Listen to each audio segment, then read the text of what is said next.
চালু হবে। রোববার থেকেই পুরোদমে বাংলাদেশের সকল আপনার এই কলকারখানা, শিক্ষা প্রতিষ্ঠান থেকে শুরু করে ব্যাংক এবং পরিবহন সেক্টর খুব দ্রুত খুব চালু হয়ে যাবে সরকারি বন্ধগুলো বন্ধ শেষ হওয়ার পরে। তবে ঈদুল আজহায় ঈদুল আজহাটা একটা আপনার আমাদের ইসলামিক খুব বড় একটা ধর্মীয় আচার অনুষ্ঠানের মধ্যে পড়ে।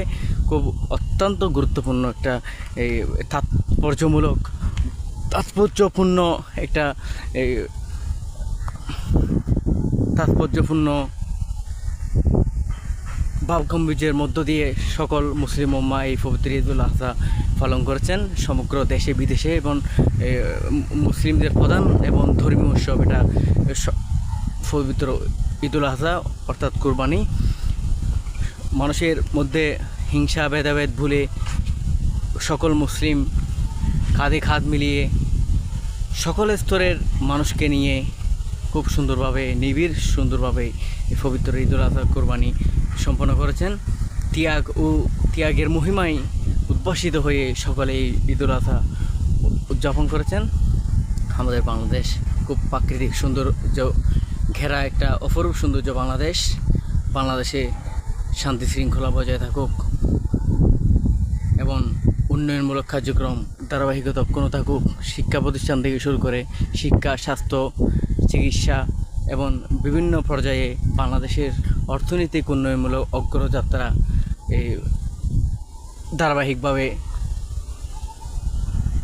সুন্দরভাবে চলুক এবং বাংলাদেশ তথা বিশ্বের সকল মুসলিম উম্মাহর শান্তি কামনা। বিশেষ করে সকল ধর্মীয় ভাই আমাদের বাংলাদেশে, বিশেষ করে হিন্দু, বৌদ্ধ, মুসলিম, খ্রিস্টান সাম্প্রদায়িক একটা বাংলাদেশ।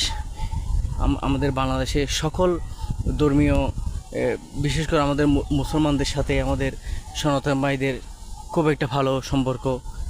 হিন্দু, বৌদ্ধ, খ্রিস্টান এবং উপজাতি বিশেষ করে সকলদের সাথে মুসলমানদের খুব ভালো একটা সম্পর্ক এবং বাংলাদেশের মতো শান্তিপূর্ণ জায়গা অন্য জায়গায় নাই বললে চলে। বাংলাদেশের উন্নয়ন পিছিয়ে থাকুক আজীবন এবং অপরূপ সৌন্দর্যের লীলাভূমি।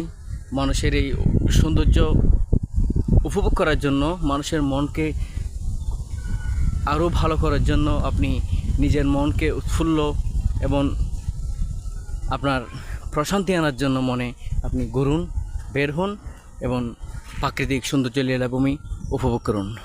ইকবাল হোসেন আরজু, হাটাজারি, চট্টগ্রাম।